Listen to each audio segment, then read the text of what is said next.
Dan terima kasih juga kepada terutama muslimat, para jannah, sahabat jannah yang telah pun berada di Google Meet ni daripada subuh tadi Ustaz, daripada 6.40 tu dah mula masuk sebab kuliah mula 6.45. Jadi yang ni semua tak keluar lagi lah.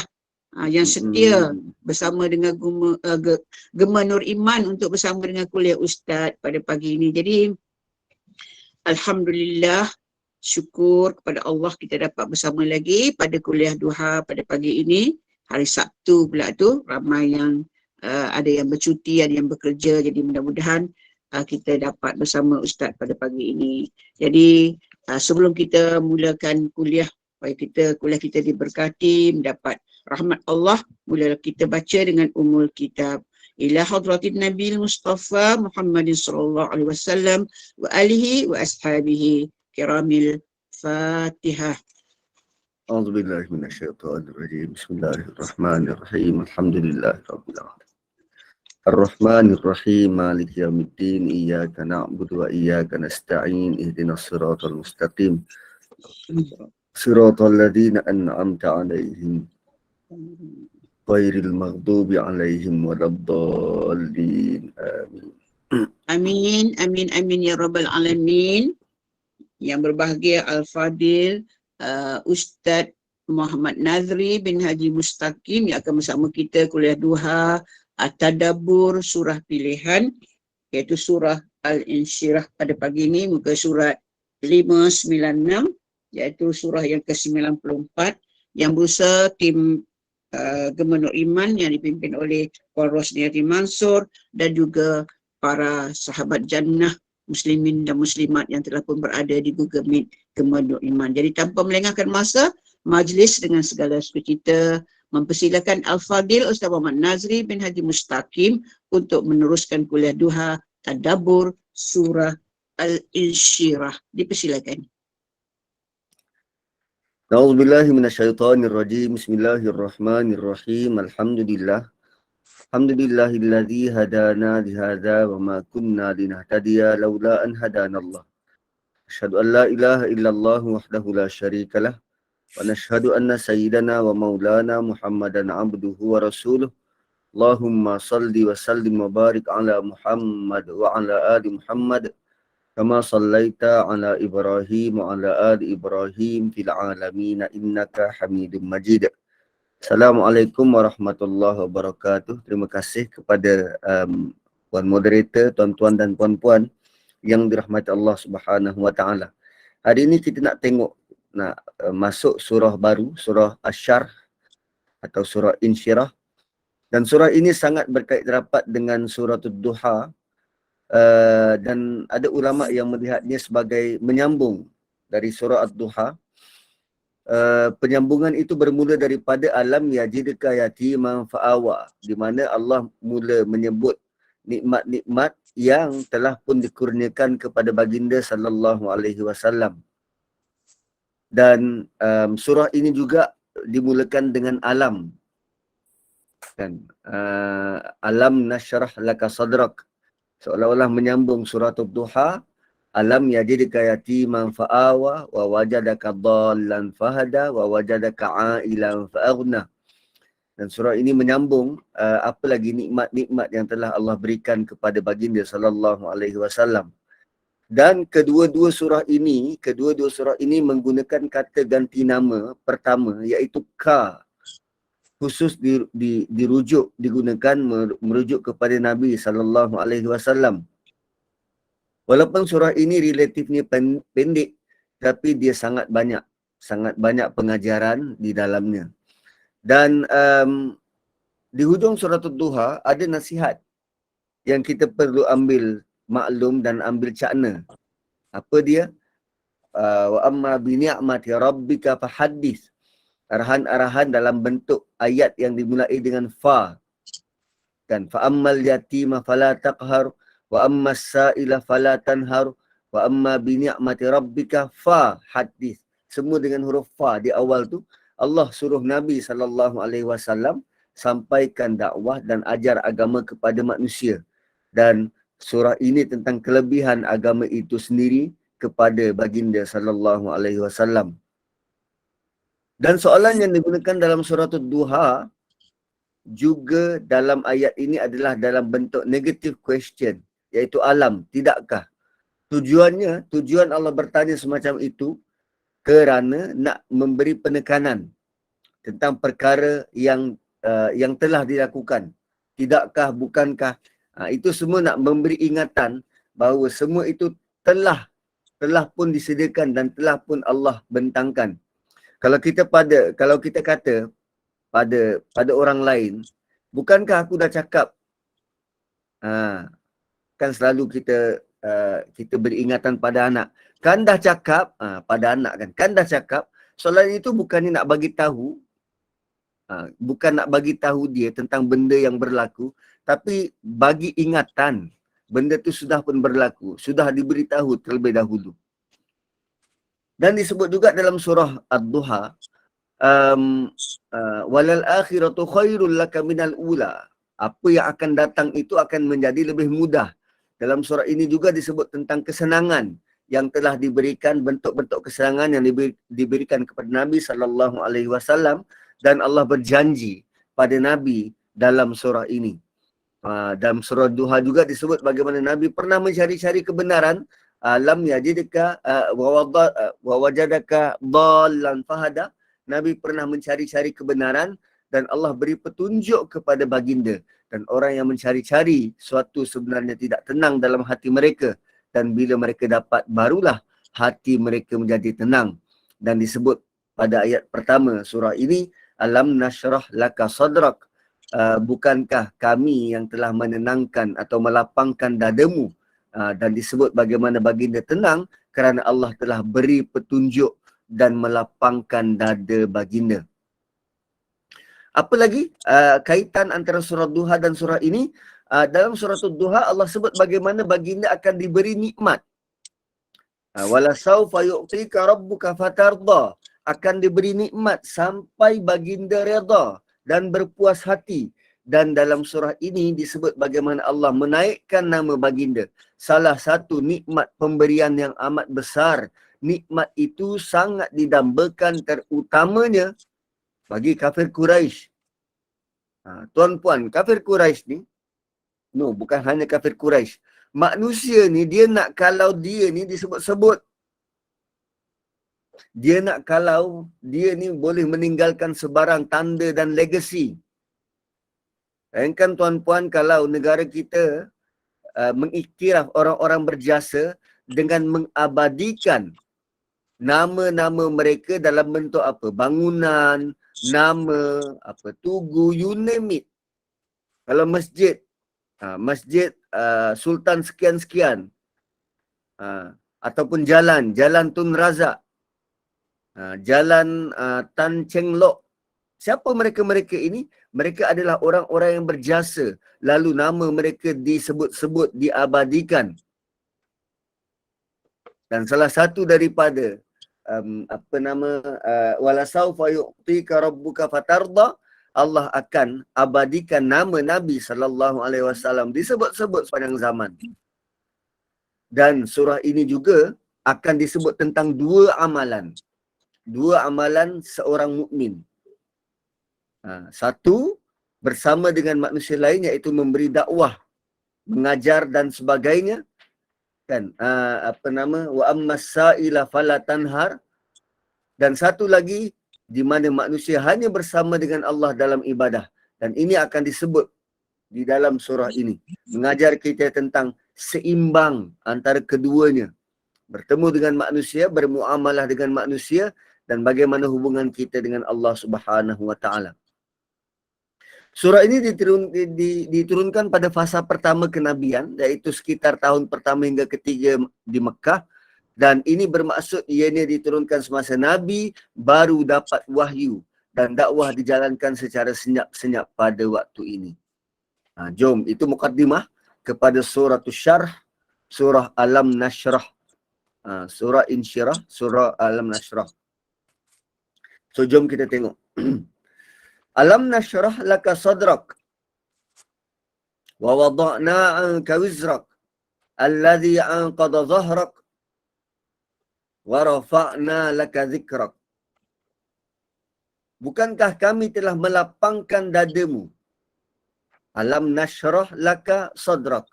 Bukankah kami yang telah melapangkan dadamu? Tuan-puan, Nabi mendapat tempat begitu istimewa di sisi Allah Subhanahu wa taala.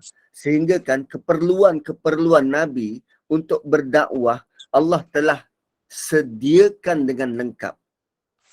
Berbanding dengan Nabi terdahulu, contohnya Nabi Musa alaihi salam. Tatkala arahan dari Allah untuk pergi berdakwah kepada Firaun, Allah arahkan Nabi Musa berdakwah pada siapa? Pada Firaun. Bukan Allah tak tahu bahawa Firaun itu aim Nabi Musa.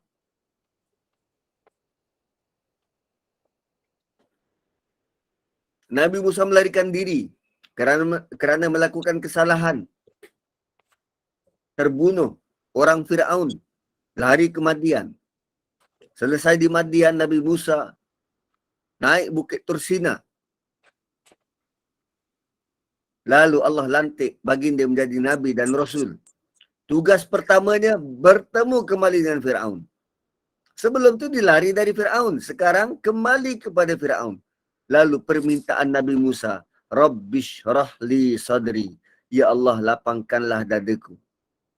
Nabi Musa kena minta. Berbanding Nabi SAW, Allah kata, alam nashrah laka sadrak. Engkau tak minta, kami sudah pun lapangkan dadamu. Wih, betapa istimewa Nabi di sisi Allah. Kau tak minta, kami telah pun lapangkan dadamu. Allah telah pun beri benda yang sepatutnya Nabi dapat. Alam nashrah laka sadrak. Ialah tahun-tahun pertama kenabian, Nabi akan rasa beban tugas tertekan dengan sangat mendalam. Katakanlah kita diberi satu job, satu tugas oleh bos kita yang tak pernah, tugas tu tak pernah dibuat oleh orang-orang sebelum kita. Mana nak dapat rujukan? Mana nak dapat panduan? Kita kena fikir sendiri, pandai-pandai sendiri. Unless kalau bos kita memang prihatin dan guide kita satu persatu. Tapi kalau dilepas bebas dan dia nak report setiap minggu, apa progres? Contoh dulu, sewaktu saya berada di pejabat Perdana Menteri. Antara lain inisiatif JAKIM, dia buat program indeks syariah. Indeks syariah. Apa guna indeks syariah ni? Dia pergi ke setiap kementerian dan jabatan, dia mengukur adakah apa yang dibuat oleh kementerian dan jabatan itu selari dengan kehendak ataupun maksud syariah diturunkan. Apa maqasid ataupun maksud syariah diturunkan? Dia ada 5 pilar. Ada 5 tiang. Pertamanya, apa pun yang kita buat, kita kena utamakan menjaga agama. Selepas itu menjaga nyawa. Selepas itu menjaga akal. Selepas itu menjaga harta. Menjaga keturunan. Dan di hujung sekali menjaga harta. So kalau 5 ini kita dapat bangunkan, basically apa yang kita buat itu adalah selari dengan kehendak syarak. Jadi setiap kementerian ini diberi pemahaman, diukur aktiviti-aktiviti kementerian mencapai tak kehendak 5 benda ni. So selalunya kalau kita kata, oi, menjaga agama, adakah kementerian-kementerian selain daripada jabatan agama yang menjaga agama? Tuan-puan, banyak kementerian yang benar-benar jaga keperluan-keperluan agama. Memberi ruang dan peluang kepada staf dia untuk memperdalami agama. Ada program-program itu. menyambut sama-sama aktiviti-aktiviti keagamaan, memberi ruang dan peluang untuk staf dia lakukan ibadah, personally ibadah dan ibadah mingguan. Dia ajak agama, jiwa, akal, keturunan dan harta. AJAKH. AJAKH.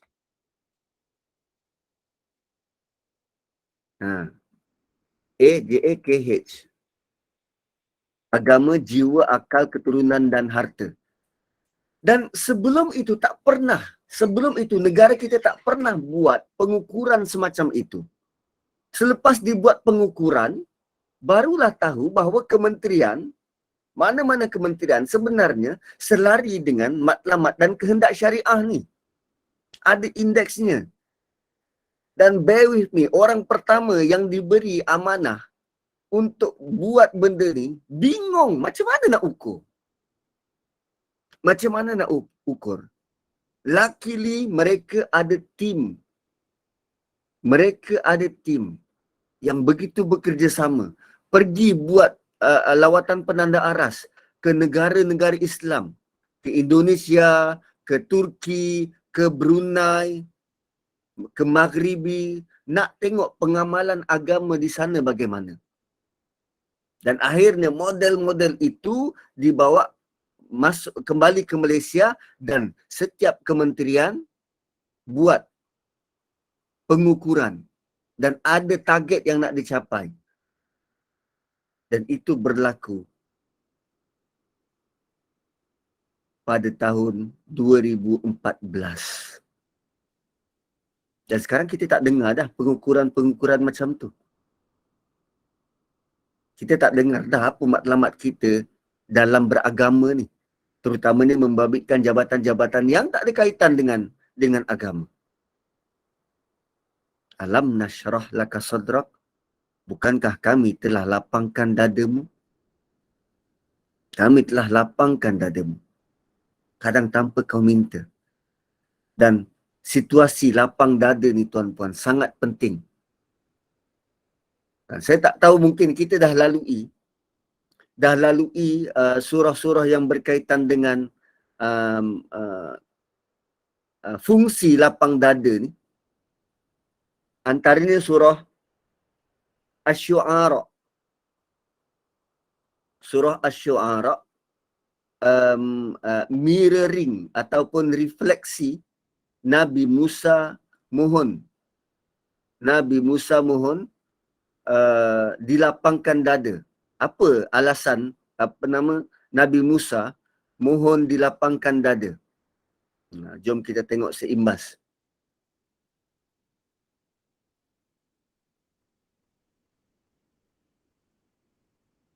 Okey. So wa idna da rabbuka Musa ani'til qaumaz zalimin. Ketika kami menyeru, memberitahu Nabi Musa, ketika Tuhanmu memberitahu Musa, ani'til qaumaz zalimin, datangi, pergi kepada kaum yang zalim. So bila arahannya secara umum pergi kepada kaum yang zalim, Nabi Musa tertanya-tanya, kaum zalim yang mana? Di utara, selatan, timur atau barat? Maka Allah nyatakan secara spesifik, kaum Fir'aun. Oh, rupanya kaum yang zalim itu kaum Fir'aun. Ala yattaqun. Tidakkah mereka bertakwa? Kemudian, qala rabbi. Ini permintaan Nabi Musa. Berbeza dengan dalam surat Taha, awal doa Nabi Musa ialah Rabbi syrah li sadri wa yassir li amri wahlul 'uqdatam min lisani yafqahu qawli. Kali ini Allah datangkan permintaan Nabi Musa dalam bentuk reasoning, dalam bentuk alasan. Kenapa Nabi Musa minta? Apa sebab? Alasan pertama dia ialah inni akhafu ayyukadzibun. Wahai Tuhanku, Rabbi, inni akhafu ayyukadzibun. Aku takut mereka menolak ajakan aku. Itu alasan pertama.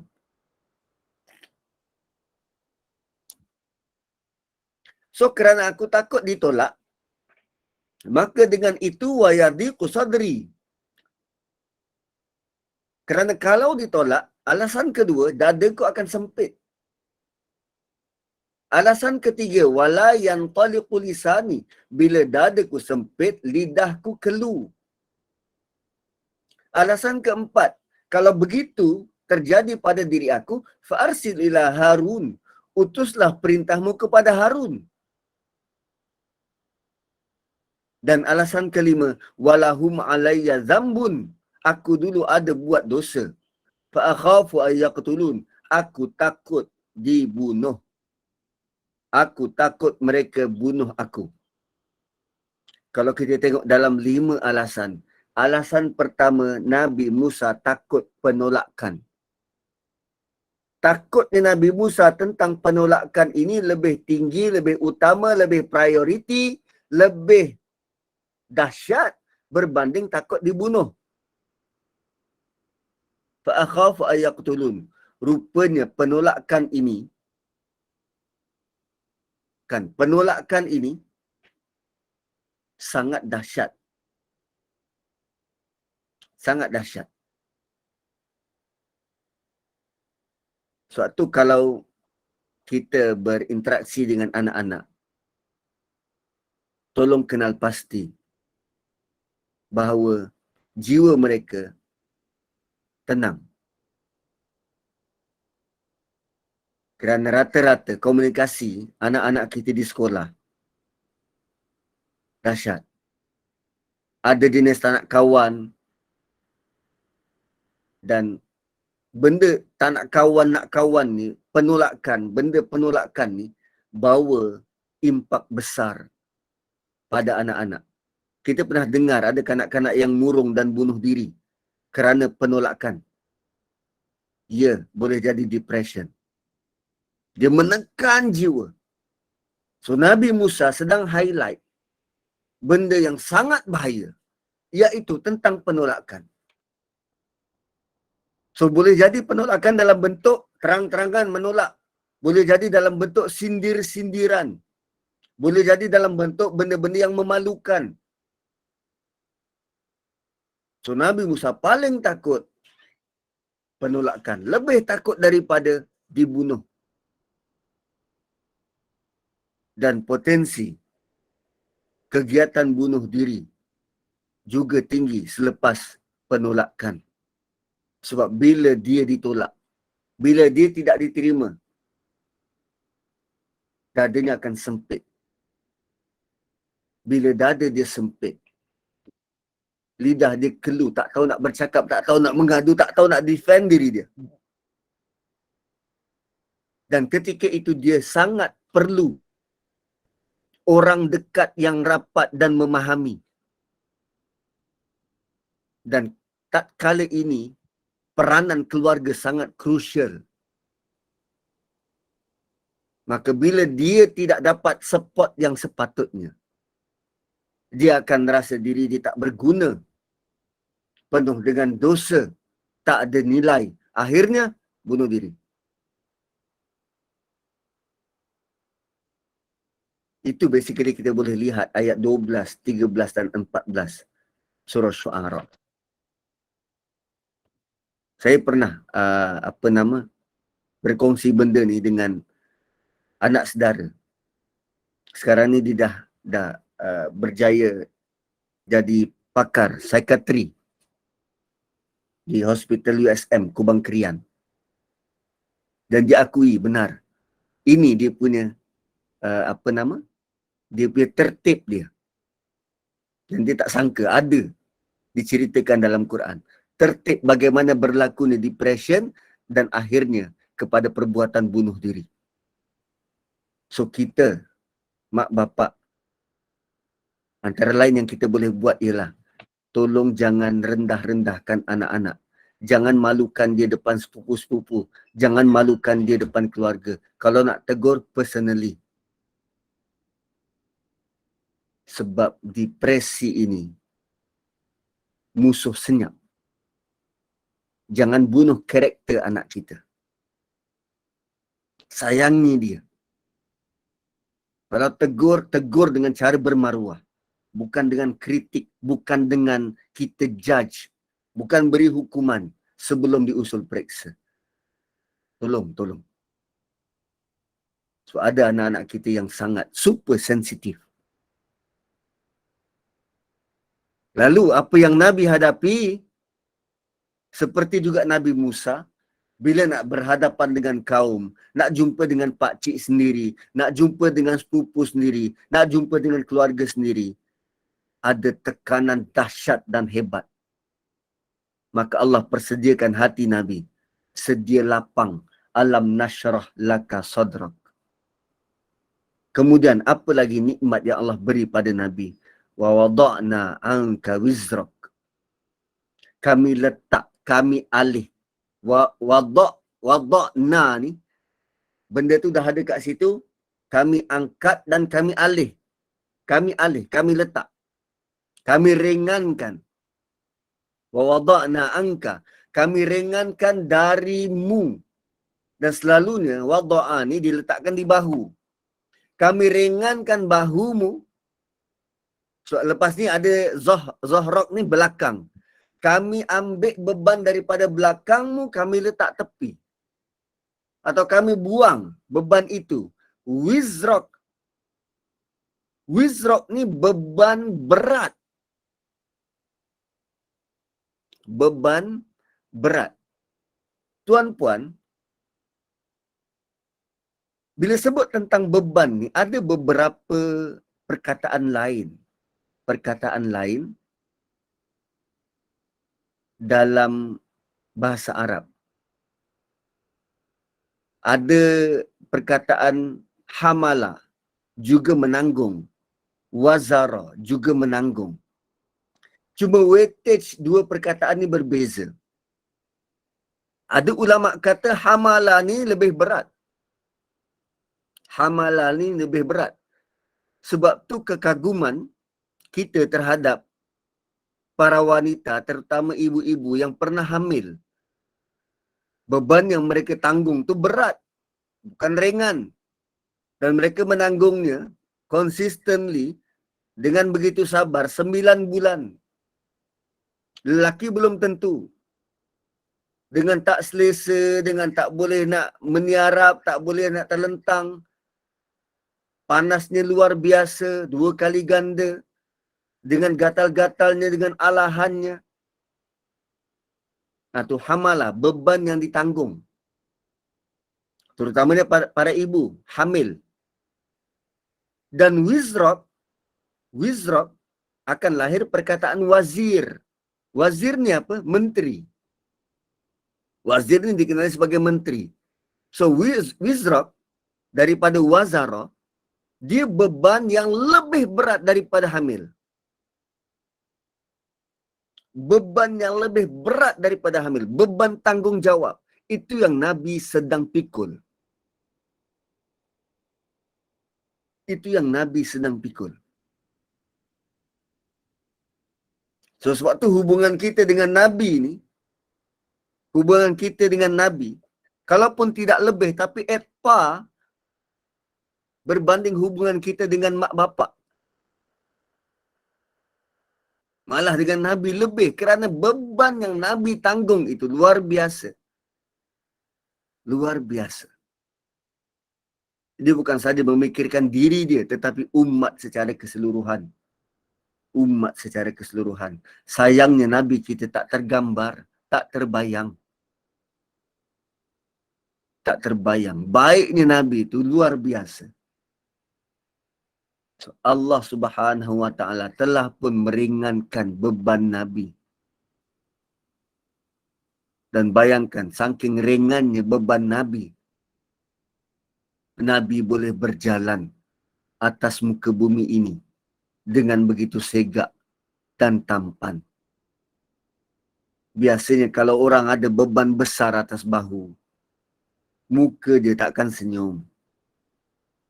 Muka takkan senyum. Cuba tengok pasangan kita. Yang kalau diberi tugas berat oleh bos dia, dia tak boleh tidur malam. Tak boleh tidur malam memikirkan. Nabi tak tidur malam kerana berjaga, solat, mendoakan kita. Dan sepatutnya bila kita diberi tugas berat, tak boleh tidur malam, bangunlah solat. Bukan duk fikir, oi macam mana nak settle, macam mana nak settle. Problem takkan settle kalau kita tak buat sesuatu. Kalau kita tak kembalikannya pada Allah. Kalau kita tak bergantung pada Allah terutamanya.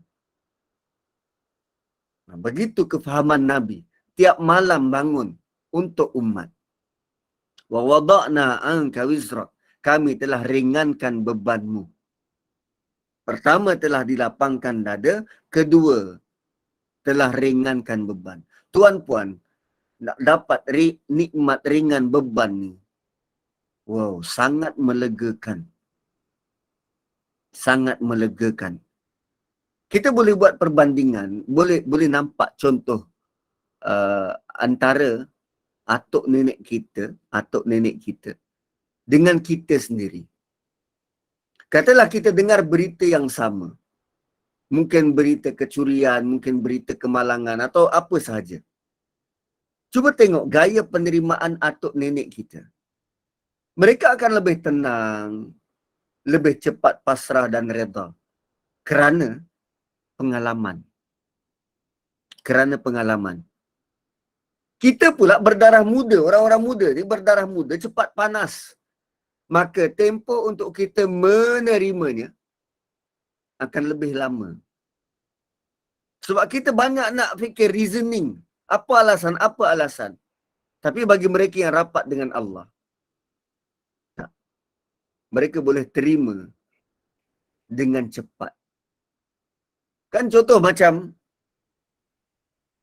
apa yang berlaku pada Abu Bakar selepas peristiwa Isra' Mi'raj. Begitu kukuh, kuat hubungan Abu Bakar dengan Nabi dan Allah Subhanahu wa Ta'ala. Maka tak kala Quraisy datang jumpa dengan Abu Bakar. Kau nak tahu tak satu cerita? Kawan rapat engkau ni, dia ada cerita yang menakjubkan. Aku nak tahu engkau percaya atau tak. Abu Bakar kata, setakat cerita macam ni, lebih daripada ini pun aku percaya. Sampai macam tu. Keimanan Abu Bakar. Kerana apa? Hubungannya dengan Allah.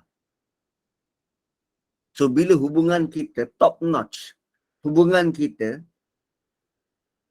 pada level yang sepatutnya dengan Allah, kebergantungan kita, maka datanglah apapun ujian, kita terimanya dengan sabar dan redha. Dada kita sudah lapang dan kita tak rasa beban itu. Orang dekat keliling mungkin akan rasa, ui, kau boleh macam ni.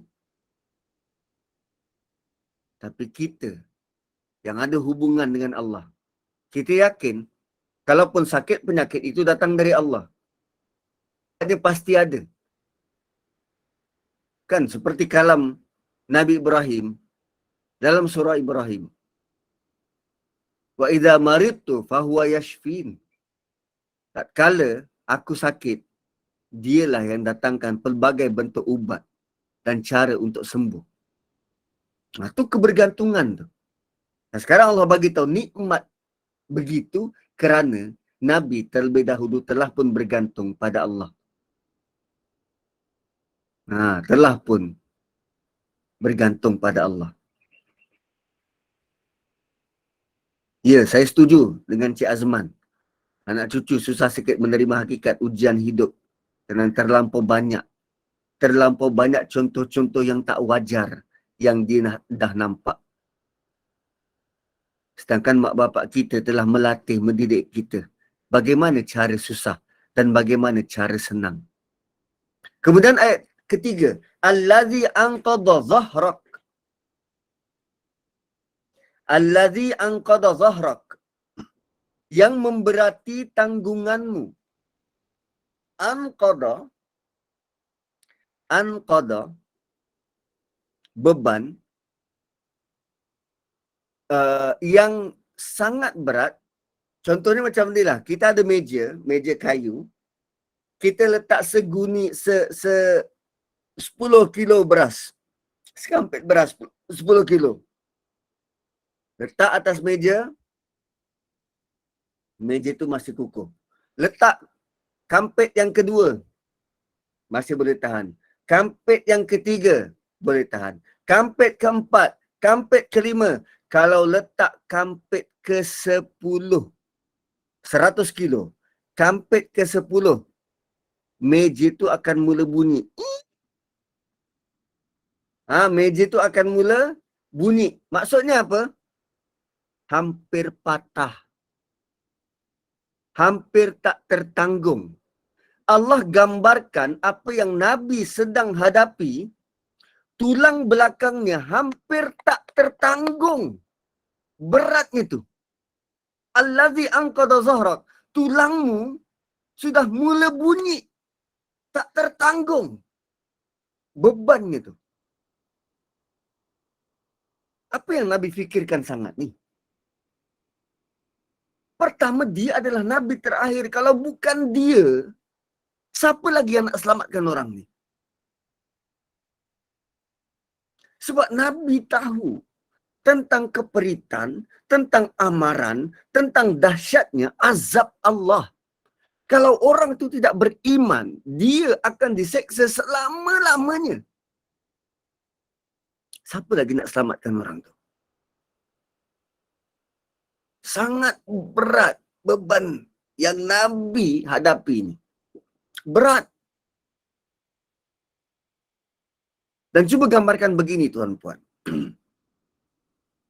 Kita sedang lalu satu jalan. Highway 3 lane. Highway 3 lane. Arrow menunjukkan kita berada di landasan yang betul. Arrow ke depan. Okay, arrow ke depan, kita pun ikut arrow. Jalan 3 lane. Sedang kita jalan, tiba-tiba kita nampak satu kereta lawan arus. Kemudian nampak kereta kedua. Nampak pula kereta ketiga. Nampak 5 pula kereta lawan arus. Kita sorang-sorang ni menuju ikut arrow. Tapi kita dah nampak puluhan ratusan kereta lawan arus. Kalau tuan-puan berada dalam situasi itu, tuan-puan rasa apa? Mungkin kalau kereta pertama kita rasa, dia ni salah. Aku betul. Tapi kalau 2-3 kereta, beratus kereta lawan arus, kita akan rasa, kejap. Aku yang salah ke diorang yang salah ni? Aku yang salah ke diorang yang salah? Atau aku perlu ikut diorang? Nabi berhadapan dengan ribuan masyarakat yang semuanya lawan arus. Atau basically Nabi sedang lawan arus perdana.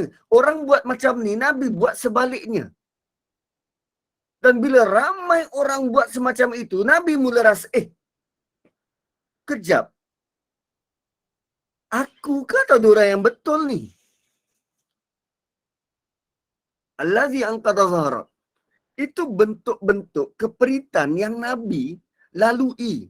Sebab bukan satu orang buat penolakan. Beratus-ratus.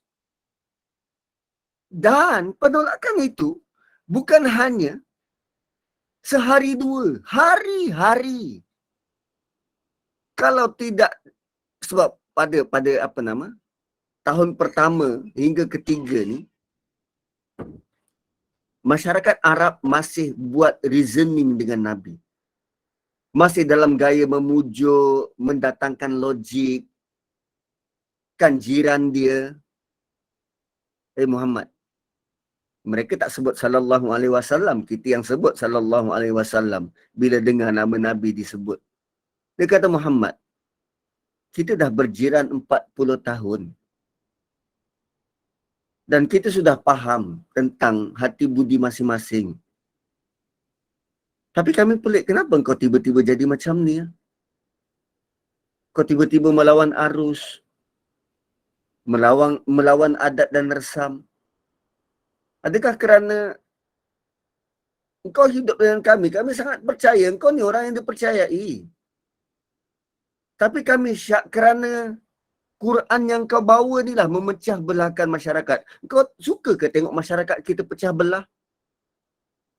Kami okey dengan kau tapi bukan dengan Quran. Kita kalau ada kat situ, kita mengangguk juga, mengiyakan. Sebab Nabi sedang berhadapan dengan, ya, mental boleh kuyak. Nabi sedang berhadapan dengan ratusan, malah ribuan orang yang cuba reason dengan Nabi. Dan sepanjang Nabi berdakwah di Mekah, dalam tempoh 13 tahun tu, hanya ada 188 orang yang kekal Islam. Malah ada dia sahabat Nabi yang tidak jadi sahabat dah. Yang murtad waktu itu pun ada. Kerana peristiwa-peristiwa tertentu. Kerana disogok dengan harta. Yang berpaling pun ada.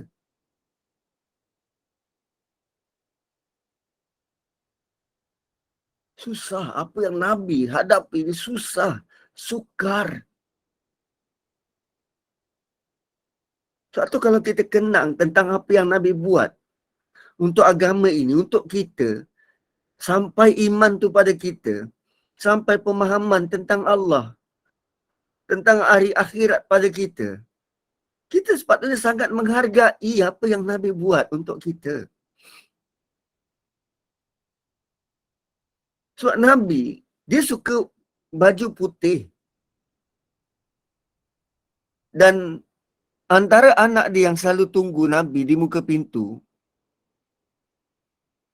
adalah Fatimah. Dan Fatimah, bila dicerita tentang apa yang Nabi pernah buat, Nabi keluar pagi. Awal pagi, Fatimah akan hantar Nabi keluar di muka pintu. Awal pagi. Pakai Nabi putih. Tapi bila Nabi balik petang,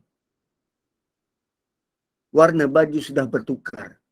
Ada orang baling batu, ada orang baling najis, ada orang baling kotoran. Dan Fatimah tetap menanti Nabi di muka pintu tiap-tiap petang untuk membersihkan badan Nabi. Kita sanggup ke? Pergi kerja hari-hari dimaki oleh rakan setugas. Direndah-rendahkan oleh bos. Baju kita kadang koyak rabak balik. Besok pergi lagi. Lusa pergi lagi. Dan Nabi buat benda tu hari-hari. Nabi buat benda tu hari-hari untuk kita. Maka bila Allah kata, Allazi anqadha zahrak. Beban yang kau tanggung tu hampir-hampir mematahkan tulangmu. Benda tu sangat berat.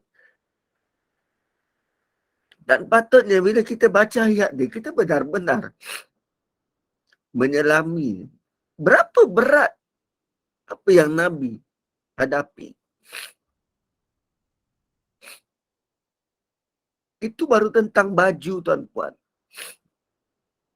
Hati Nabi ni lembut dan halus. Hati Nabi ni lembut dan halus. Contoh ni macam ni lah. Kita ni, circle kita ni orang baik-baik. Kan, jiran-jiran kita, kawan-kawan kita semua orang baik-baik. Perkataan yang keluar dari mulut mereka, perkataan yang baik-baik. Dan kita jarang-jarang dengar, ialah bila berkawan dengan orang baik, kita jarang-jarang dengar perkataan-perkataan yang lucah, yang kasar, yang keras, maki-makian. Dan bayangkan hati Nabi lebih lembut dari kita, lebih suci dari kita. Tapi perkataan yang dikeluarkan oleh kafir Quraisy, makian-makian. Dan orang yang halus perasaannya ni lebih terasa bila dimaki. Kita pun kalau jiran sebelah kita panggil, babi, kita akan rasa sakit. Sakitnya tu.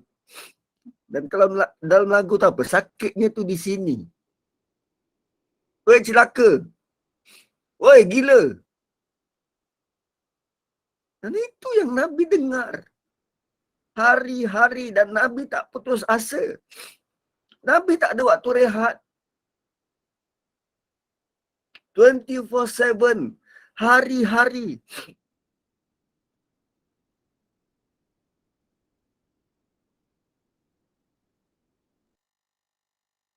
Dan Nabi pergi dakwah ni pintu ke pintu. Bukan keluar masuk TV, keluar masuk radio. Asal keluar radio, dia settle. Tak. Nabi pergi pintu-pintu. Ajak setiap orang. Pergi hari ni dia tolak. Pergilah esok.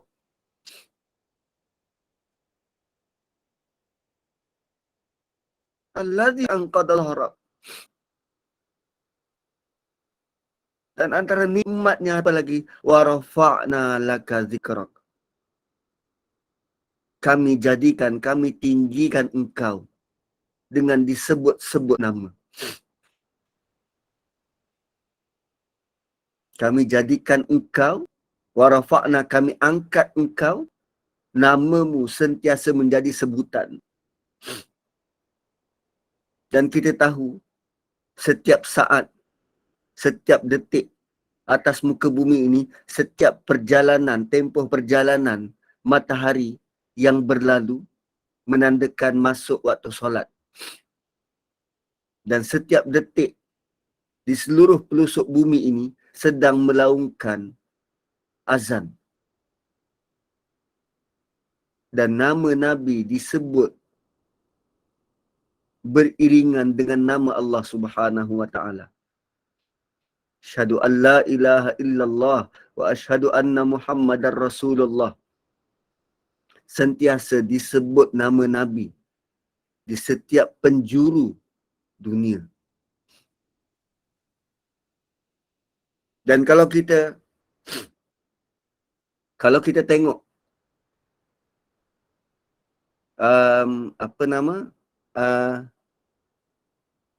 tulisan la ilaha illallah, la ilaha illallah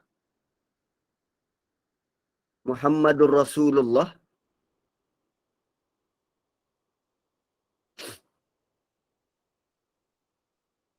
Okay. Tengok ni. La ilaha illallah Muhammadur Rasulullah. Cuba tengok nama Allah dan nama Muhammad sallallahu alaihi wasallam. Duduk sebelah-sebelah. Allah sengaja letak nama Allah dekat belakang. Semata-mata nak dekat dengan nama Nabi. Sayangnya Allah pada Nabi. Cintanya Allah pada Nabi. Wa rafa'na laka zikrak. So, bila Allah kata kami angkat namamu, namamu sentiasa disebut. Dan itu merupakan kebanggaan buat Nabi. Namanya sentiasa disebut-sebut. Wa rafa'na laka zikrak. Dan Allah tahu beban yang Nabi lalui. Berat, sukar. Nabi bukan mewakili satu kaum. Nabi mewakili seluruh manusia. Berbeza dengan Rasul-Rasul sebelum ini. Hanya mewakili satu kaum. Dan berapa banyak Nabi dan Rasul mewakili hanya satu kaum. Bani Israel. Kali ini Nabi mewakili seluruh manusia. Dan beban itu berkali ganda berat. Maka Allah beri jaminan pada Nabi. Fa inna ma'al usri yusra. Bahawa bersama satu kesukaran adanya pelbagai kemudahan. Dua kali Allah ulang. fa inna sungguh ma'a bersama al-usri satu sebab ada alif lam dan kesukaran tu kita tahu. Kesukaran yang mana? Satu kesukaran bersamanya datang pelbagai kemudahan. Yusran tak ada alif lam dalam bentuk nakirah. Nakirah ni infinity. Tak tahu berapa banyak kemudahan datang bersamanya. So, bila kita hadapi satu kesukaran, tolong jangan fokus hanya pada kesukaran yang satu itu. Kalau kita tak ada duit, tolong jangan fokus kepada tak ada duit yang satu tu. Tapi lihatlah apa yang kita sedang ada. Kegembiraan, keriangan, nikmat yang pelbagai. Maka kita takkan hanya terikat dengan satu kesukaran tu. Hidup kita akan lebih mudah untuk move on. Kalau kita putus cinta, jangan hanya lihat satu masalah putus cinta tu. Kenangkanlah bahawa ramai lagi orang yang menaruh kasih sayang buat kita. Mak bapak kita, adik beradik kita, sepupu sepapat kita. Jangan hanya melihat satu kesukaran itu. So, bila Allah kata, fa inna ma'al usri yusra, Allah suruh Nabi move on. Lihat satu penolakan ni, dia akan ada penerimaan yang lain. Contohnya selepas kembali dari Taif. Kaum dia tolak dia. Bukan mereka tak kenal Nabi. Orang Taif paling kenal Nabi.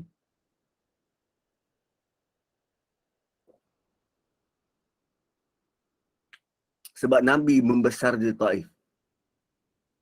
Bukankah kawan-kawan rapat yang bermain sewaktu kecil? Dan bila dewasa mereka menolak Nabi. Malah diarahkan anak-anak yang tak tahu apa-apa untuk melempar batu. Balik dari Taif. Nabi sembahyang Isyak. Lalu segerombolan jin dengar Nabi baca Quran. Mereka beriman. Terus jalankan kerja dakwah. Bersama kesukaran di Taif, Allah buka ruang dakwah yang lain.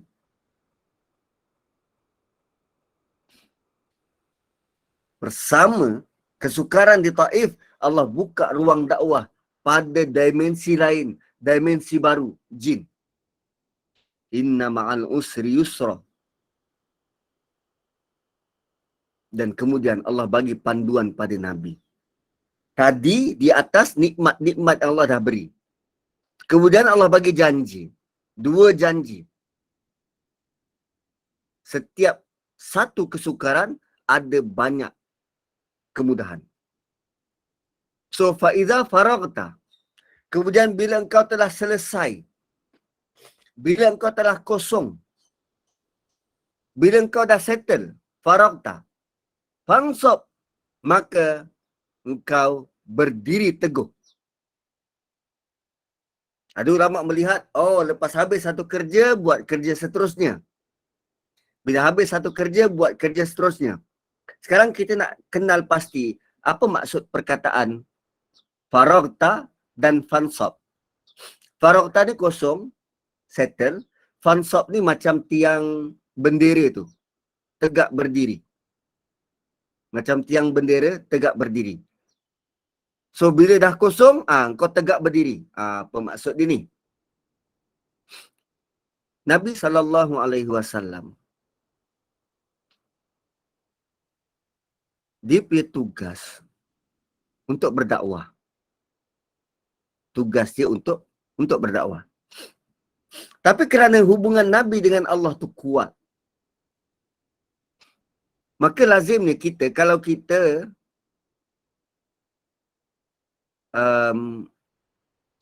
ada kesukaan, kita akan lebih selesa buat benda yang kita suka. So, dengan hubungan Nabi pada Allah tu sangat kuat, Tuan-tuan rasa apa yang Nabi sangat suka buat? Nabi sangat suka solat. Berhubung dengan Allah secara terus. Tapi Nabi sedar, dia ada kerja yang perlu disettlekan. Apa dia? Berjumpa manusia. Berjumpa manusia. Nabi suka bercakap dengan Allah dalam solat.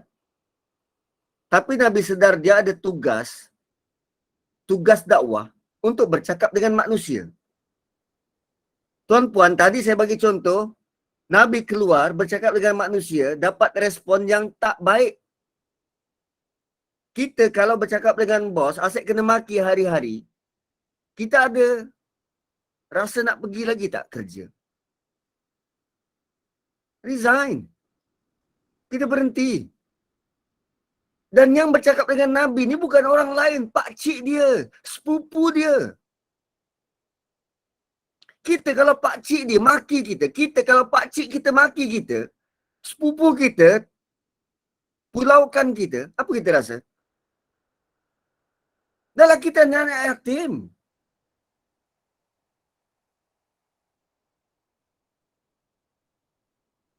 Tapi Nabi, pekerja dia. Dan dia kena buat. Sekarang Allah bagi tahu, bila kau dah settle jumpa dengan manusia, maksud settle jumpa dengan manusia ni, kau keluar pagi, balik petang. Keluar pagi, balik malam. Dah settle engkau jumpa dengan manusia, sekarang tiba masa untuk kau berdiri solat menghadap Allah pada waktu malam. Fansab. Berdiri macam tiang bendera tu, tegak. Fansab.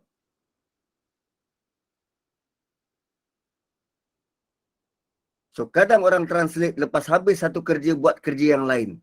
Saya melihat ayat ini sebagai selepas engkau settle kerja dunia engkau, kau menghadap Allah untuk hantar laporan.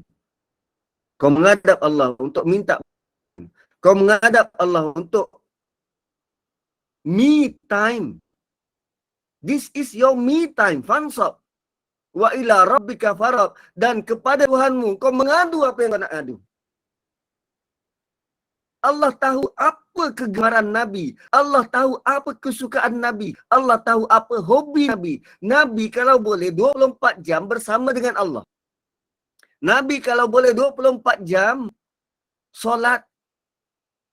Itu kesukaan Nabi. Tapi tugas baginda belum selesai. Dia kena pergi menghadap manusia. Kita terbalik. Kita suka bercakap dengan orang. Tapi bercakap dengan Allah, malu-malu. Segan, penat, letih. Kita terbalik. Dengan apa yang Nabi buat? Nabi suka bercakap dengan Allah. Tapi ada tugas. Nabi kena settlekan tugas. Kat hujung ni Allah pujuk Nabi. Kau dah settle kerja kau, mari. Menghadaplah aku. Begitu Nabi punya patuh arahan Allah Subhanahu Wa Taala. Dan tak kala Nabi menghadap Allah Subhanahu Wa Taala waktu itu, Nabi berasa sangat lega. Kerana itulah waktunya Nabi memohon, mengadu, merayu, bermanja. Maka jom contohi Nabi. Kembali pada Allah untuk merayu, bermanja, mohon dan apa saja. Luahkan pada Allah. Barakallahu li walakum. Saya kembalikan kepada moderator. Masya Allah, tabarakallah, Masya Allah, subhanallah, Al-Fadil Ustaz Nazri, ya Allah, Allahu Akbar. Kami semua, tak tahulah akan cakap macam mana. Betapa cantiknya ilmu tadabbur yang Al-Fadil Ustaz kongsikan hari ini dan semalam dan sebelumnya. Alhamdulillah, Alhamdulillah, summa Alhamdulillah. Jazakallah khairan jaza, barakallahu fiik yang berbahagia Al-Fadil Ustaz Muhammad Nazri atas kesudian dan jasa baik mengajarkan ilmu tadabbur.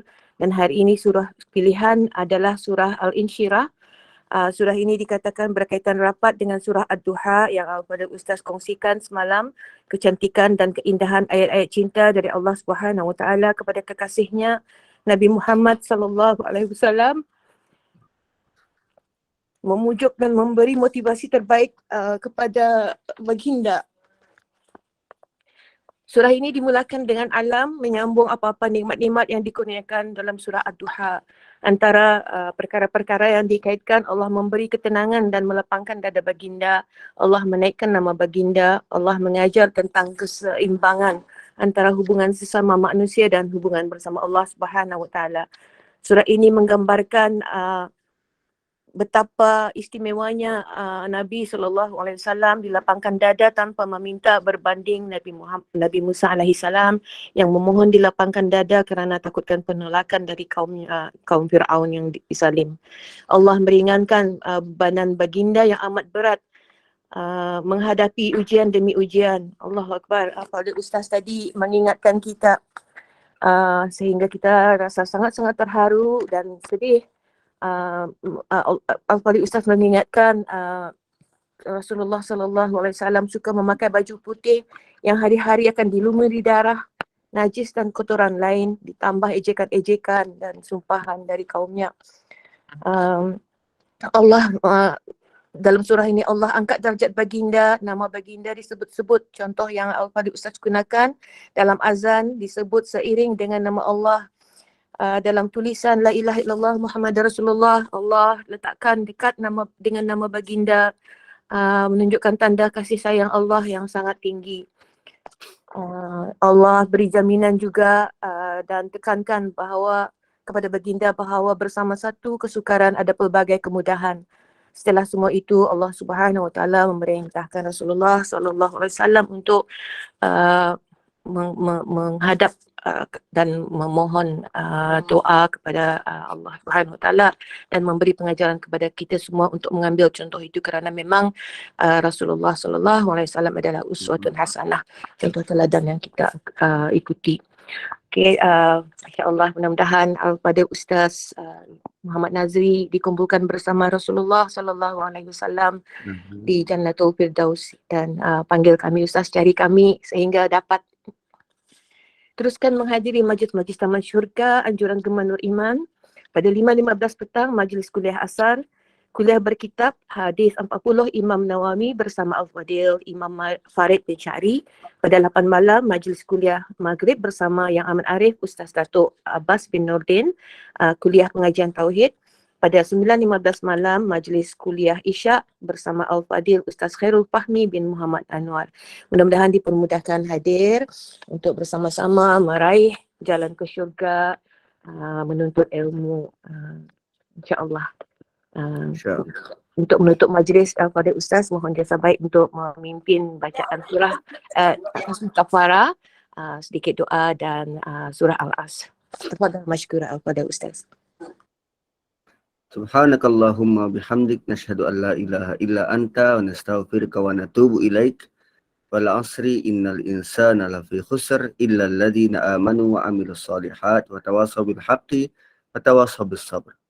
Bismillahirrahmanirrahim. Alhamdulillahi rabbil alamin. Salatu wassalamu ala asyrafil anbiya'i wal mursalin sayyidina Muhammad wa ala alihi wa sahbihi ajma'in. Allahumma inna nas'aluka ridhaka wal jannah wa na'udzubika min sakhatika wan nar. Allahumma innaka afuwun karimun tuhibbul afwa fa'fu anna. Ya Allah, wahai Tuhan kami, jadikanlah Rasulullah sallallahu alaihi wasallam sebagai suri tauladan terbaik buat kami. Jadikanlah kami berupaya untuk mengikuti segala tunjuk ajar baginda. Jadikanlah apa yang baginda tinggalkan sebagai panduan yang kami tidak lari darinya. Dan janganlah engkau biarkan kami mencari-cari panduan di luar selain daripada apa yang Nabi pandu. Ya Allah, wahai Tuhan kami, jadikanlah kami ini dikenali oleh baginda di akhirat kelak. Ya Allah, jadikanlah kami sebagai hamba-Mu yang begitu taat dan patuh perintah-Mu. Ya Allah, jadikanlah hati-hati kami hati-hati yang redha, redha terhadap ketentuan dan redha terhadap ketentuan peraturan yang Nabi tentukan. Rabbana atina fid dunya hasanah wa fil akhirati hasanah wa qina azabannar. Sallallahu ala Muhammad wa ala alihi wa sahbihi wa baraka wa sallam. Alhamdulillahi rabbil alamin. Taqabbalallahu minna wa minkum. Minna wa minkum taqabbal ya karim. Terima kasih Ustaz. Terima kasih, terima kasih. Terima kasih Ustaz. Terima kasih Ustaz. Assalamualaikum. Terima kasih Ustaz. Assalamualaikum warahmatullahi Terima kasih semua. Assalamualaikum warahmatullahi wabarakatuh. wabarakatuh.